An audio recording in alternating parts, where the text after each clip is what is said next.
Բարև ձեզ։ Ինչպես անդրադարձա օրվա թեմայի նախորդ թողարկմանը, անցյալ շաբաթավերջին ԵԱՏՄ վարչապետների հավաքի շրջանակում, որ տեղի էր ունենում Կիրգիզիայում, Նիկոլ Փաշինյանն ամենից էական հայտարարությունն արեց ոչ թե վարչապետների սեղանի շուրջ, այլ լրագրողների հետ զրույցում։ Անդրադառնալով Հայաստանի շուրջ ստեղծված իրավիճակին, Փաշինյանը փաստացի հայտարարեց, որ այդ իրավիճակը ԵԱՏՄ որոշ գործընկերների հրահրման հետևանք է։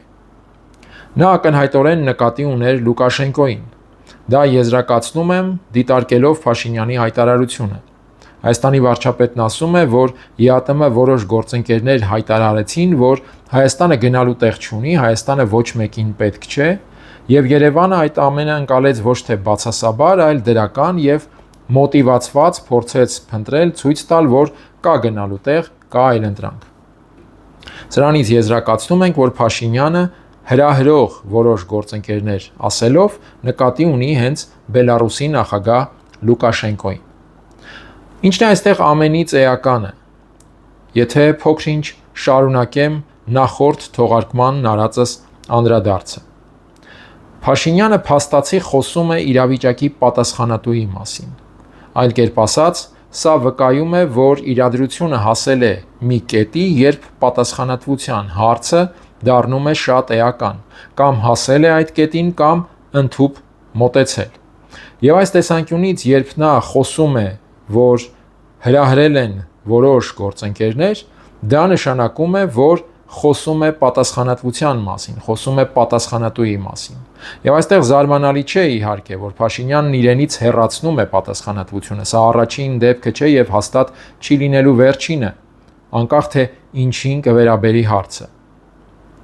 Տվյալ պարագայում կրկնեմ, ամենից էականն այն է, որ նա խոսում է պատասխանատուի մասին եւ շատ թափանցիկ ակնարկում, որ պատասխանատուն ինքը չէ, այլ Լուկաշենկոն, որն իրեն հրահրել է։ Երբ հարցը դրվում է նման հստակությամբ, սա նշանակում է, որ իրավիճակը իսկապես մոտեցել է բավականին էական մի պահի։ Այստեղ կարող ենք մեկնաբանել, որ Փաշինյանի համար իրավիճակը իսկապես բարդ է, որովհետև Ռուսաստանը չի դրսևորում հայկական գյուղմթերքի եւ արտադրանքի հարցը լուծելու տրամադրվածություն եւ հակառակը խոսում է նույնիսկ որ հայ-ռուսական առևտրաշրջանառությունը կշարունակի դրամատիկ նվազել եւ հետեւաբար Նիկոլ Փաշինյանը փորձում է գտնել լուծումներ այդ ստեղծված բարդ իրավիճակից։ Սակայն այստեղ կարծում եմ կարիք կա հարցը դիտարկել նաեւ այլ տեսանկյունից կամ հակառակ կողմից։ Իսկ հնարավոր է արդյոք, որ Նիկոլ Փաշինյանը փորձում է այդ պատասխանատվության հանգամանքը տեղափոխել Լուկաշենկոյի վրա, որովհետև չգիտե ինչպես դուրս գալ իրավիճակից եւ այստեղ հրահրման տրամաբանությունը բերելով դաշտ իր համար ստեղծում է, այսպես ասենք, ոտքի տեղ, որտեղ դնելով ոտքը այս միջավայրից կտեղափոխվի այլ միջավայր, որովհետև իրադրությունը միջազգային ասպարեզում, աշխարհաքաղաքական պայքարում, աշխարհակարգային այս դիմակայությունում փոխվում է շատ արագ, ընդ որում փոխվում է ոչ հստակ վեկտորով կամ միտումներով։ Փոփոխությունները շատ հակասական են, դինամիկ, բայց այստեղ է, որ Նիկոլ Փաշինյանի համար ժամանակի ընթացքում այս իրավիճակը, երբ նա էական խաղադրույք է կատարում, այսպես ասենք հակառուսական տրամադրվածության վրա, Ռուսաստանի հետ դիմակայության վրա, կարող է այլևս թվալ ոչ կենսունակ, կարող է այլևս թվալ ոչ լիկվիդային կամ ժամանակի ընթացքում ոչ լիկվիդային։ Եվ այս պայմաններում իհարկե նա պետք է փնտրի ոտքի տեղ, որտեղ դնելով ոտքը կկարողանա տեղափոխվել այս իրավիճակից, այս իրականությունից եւ տրամաբանությունից այլ իրականություն։ Առավել եւս, որ նա գլխավոր հարցը լուծել է, այստեղ հակառուսական տրամադրության հարթության վրա նա կարողացել է իր համար ապահովել նախընտրական էֆեկտ։ Եվ ընդ որում ես առիթ եմ ունեցել նշելու, որ Ռուսաստանն էլ իր քայլերով շատ հստակ աջակցել է այդ էֆեկտը ստանալուն։ Եվ նշել եմ նաև, թե ինչու կարող էր Ռուսաստանն աջակցել այդ էֆեկտին։ Առիթներ դեռ կլինեն այս թեմային եւս անդրադառնալու։ Հիմա Նիկոլ Փաշինյանը փնտրում է իհարկե այլ հարթություն տեղափոխվելու կամ առնվազն մի ոտքով այլ հարթությունում լինելու հնարավորություն, համարելով դա անհրաժեշտ եւ կարեւոր եւ գնահատելով թերևս, որ այդուհանդերձ դեռ շատ վաղ է որևէ մի հարթության վրա հստակ եւ միարժեք կենտրոնանալուն։ Եվ նա կրկնեմ փորձում է առնվազն մի ոտքով տեղափոխվել հակառուսական հարթությունից, եւ ահա այստեղ է, որ նա ներկայանում է հետեւյալ տրամաբանությամբ. ես չեմ եղել այս ամենի նախաձեռնողը, այս ամենը ունեցել է հրահրող, եւ այդ հրահրողը Լուկաշենկոն է։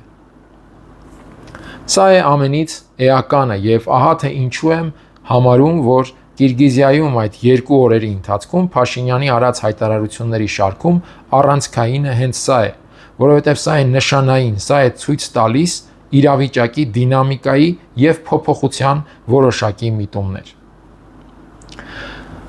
Շարունակելով այս թեման, փոքր-ինչ անդրադառնամ նաև մեկ այլ հարցի, որը այս օրերին առավել ակտուալ էր կամ պակաս ակտուալ չէր, երբ նշվում էր, այսպես ասած, Վաշինգտոնյան իրադարձության մեկամյակը։ 2025 թվականի օգոստոսի 8-ին Վաշինգտոնում եղավ հայտնի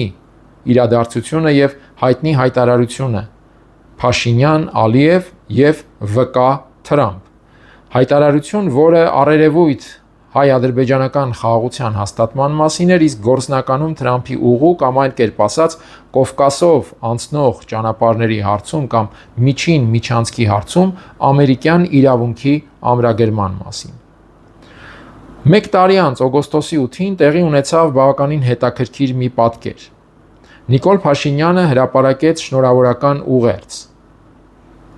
եւ հայ ժողովրդին ու անգամ Ադրբեջանի ժողովրդին շնորհավորեց օգոստոսի 8-ի կապակցությամբ։ Նաեւ նույն օրը Փաշինյանը զանգահարեց Իլհամ Ալիևին։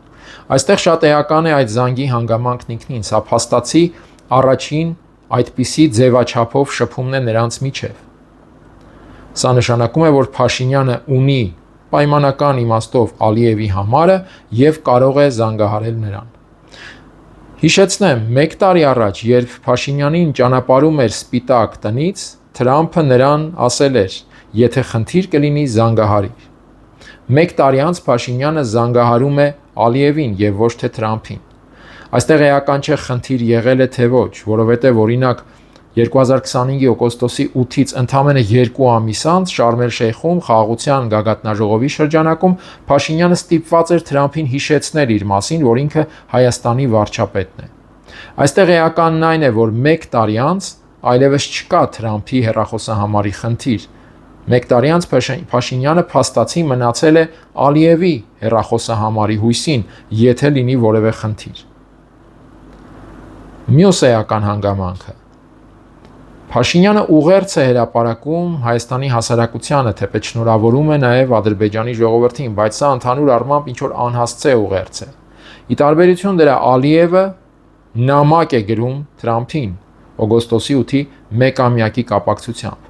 Փաշինյանը ընդհանուր ուղերձ, Ալիևը նամակ Թրամփին։ Թրամփն էլ իր հերթին խոսում է թե Ալիևի, թե իհարկե նաև Փաշինյանի հետ հեռախոսազրույց է ունենում։ Բայց մեծ հաշվով ամենից էականն այն է, որ Ալիևի հետ հեռախոսազրույցում կարծես թե նա հրավիրում է Ադրբեջանի նախագահին մասնակցել դեկտեմբերին Մայամիում կայանալիք մեծ 20-յակի գագաթնաժողովին։ Ադրբեջանի նախագահի աշխատակազմը տարածած հաղորդագրության մեջ նշում է, որ Ալիևը շնորհակալություն է հայտնել Թրամփին հրավերի համար։ Փաշինյան-Թրամփ հեռախոսազրույցի մասին Հայաստանի կառավարության տարածած տեղեկության մեջ ոչ մի խոսք չկա այդպիսի հրավերի եւ առավել եւս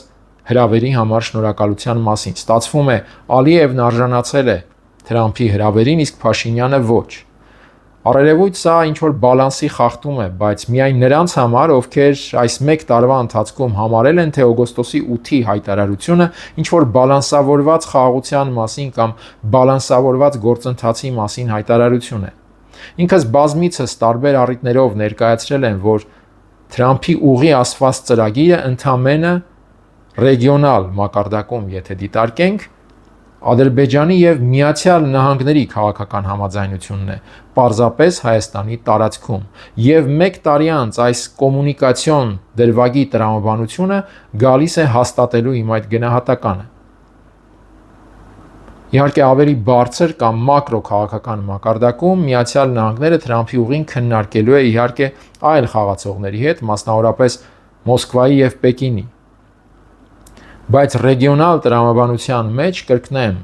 Հայաստանն ընդամենը տարածքն է, որի վրա պայմանավորվել են Միացյալ Նահանգներն ու Ադրբեջանը, եւ սա դրսևորվում է 1 տարի անց այդ փոխադարձ կոմունիկացիայի համատեքստում։ Սա նաև պատկերացնելու համար, թե առհասարակ ինչ տրամաբանությամբ են ծավալվել եւ կարող են ծավալվել, շարունակել ծավալվել իրադարձությունները կապված ոչ միայն Թրամփի ուղու, այլ ընդհանրապես ռեգիոնում աշխարհաքաղաքական շերտերի եւ հանգամանքների հետ։ Այստեղ Փաշինյան-Ալիև հեռախոսազրույցի հանգամանքը առաջարկում եմ դիտարկել նաև մեկ այլ համատեքստում, վերադառնալով հենց ԵԱՏՄ վարչապետների հավաք։ Նախորդ թողարկմանը ես առիթ ունեցա նշելու, որ այդ վարչապետների հավաքը փաստորեն տեղի ունեցավ նույն Կիրգիզիայում կենտրոնասիական վեցյակի խորհրդակցական ձևաչափի գագաթնաժողովից մի քանի օր անց։ Կիրգիզիայում հավաքվել էին կենտրոնասիական 5 երկրների նախագահները եւ Ալիևը, որը 2025 թվականի նոյեմբերից այդ ձևաչափի լիարժեք անդամ է, այդ թվում Միացյալ Նահանգների, այսպես ասած, գաղափարական աջակցությամբ։ Կենտրոնասիական վեցյակի կիրգիզական գագաթնաժողովից մի քանի օր անց նույն Կիրգիզիայում ԵԱՏՄ վարչապետների հավաք, որից գործնականում անմիջապես հետո հավաքը տեղի ունեցավ օգոստոսի 6-7-ին եւ օգոստոսի 8-ին Նիկոլ Փաշինյանը այդ իրադարձության մեկամյակի առիթով կապվեց Ալիևի հետ։ Այստեղ հարց է առաջանում, արդյոք ԵԱՏՄ այդ շրջանակում եղել են քննարկումներ, որոնք հետո Երևանը որոշակի անհրաժեշտությամբ կոմունիկացրել է Ադրբեջանի հետ։ Եվ ինչ կոնֆիգուրացիայով կարող էին լինել այդ քննարկումները։ Այստեղ հիշարժան է թերևս այն, որ օգոստոսի 4-ին Նիկոլ Փաշինյանի հետ հեռախոսազրույց է ունենում Ղազախստանի նախագահ Տոկաևը, Կիրգիզիայում այդ կենտրոնասիական վեցյակի հավաքից անմիջապես հետո։ Եվ դրանից անմիջապես հետո էլ Փաշինյանը մեկնում է Կիրգիզիա ԵԱՏՄ վարչապետների հավաքին եւ այնտեղ աշխատանքից ու վերադարձից հետո կապվում է Ալիևի հետ։ Իհարկե, Թրամփին ուղղված այդ ռևերանսները օգոստոսի 8-ի առիթով դրանք հասկանալի են, դրանք թողնում ենք մի կողմ, բայց այստեղ հարց է առաջանում, իսկ արդյոք կարող են Փաշինյանն ու Ալիևը այդ իմաստով նաև որոշակի փափուկ բարձ դնել Թրամփի գլխի տակ, իսկ գործնականում ծավալել որոշակի կոմունիկացիա արդեն ԵԱՏՄ տրամաբանության շրջանակում։ Համենայն դեպս այդ հաջորդականությունն ու ժամանակագրությունը եւս էական է ու արժանի է դիտարկման։ Հաշվի առնելով նաև այն հանգամանքը, որ ԵԱՏՄ հարցում, ԵԱՏՄ շրջանակում Հայաստանի հարցի սրումը անկասկած պայմանավորված է ոչ միայն Հայաստանից բխող մարտահրավերներով եւ ռիսկերով, որ կան Ռուսաստանի համար եւ ԵԱՏՄ հեռանկարների համար։ Այս տեսանկյունից մենք կարող ենք արձանագրել, որ այն ինչ տեղի է ունենում Հայաստանի շուրջ եւ Կովկասում հրապարակվող ելույթների, ուղերձների, խաղաղության մասին հավաստիացումների, բեկումնային զարգացումների այդ ֆոնին գործնականում պարունակում է բավականին մեծ բազմաշերտություն, բազմակողմանիություն եւ նաեւ ըստ էության հակասականություն։ Եվ վերստին գալով այդ հրահրելու մասին հայտարարությանը, այս ֆոնին է էական, որ Փաշինյանը պատասխանատվությունը տեղափոխում է Լուկաշենկոյի վրա, մի ֆիգուր իդեպ նկատի ունենանք, որը ինչ որ իմաստով դարձել է հանգուցային կետ թե Միացյալ Նահանգների, թե Ռուսաստանի, թե նաև խոշոր հաշվով, այսպես ասած, թյուրքական աշխարհի համար, հաշվի առնելով Լուկաշենկոյի հարաբերությունը Ադրբեջանի հետ եւ նաև Չինաստանի։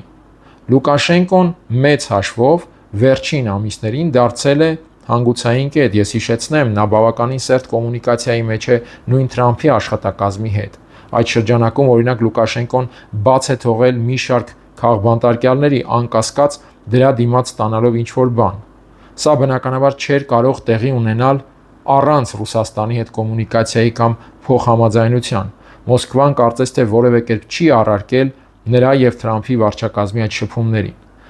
Այլ կերպ ասած, մենք տեսնում ենք, կրկնեմ, որ այս պահին, այս իրադրության պայմաններում Փաշինյանը հանկարծ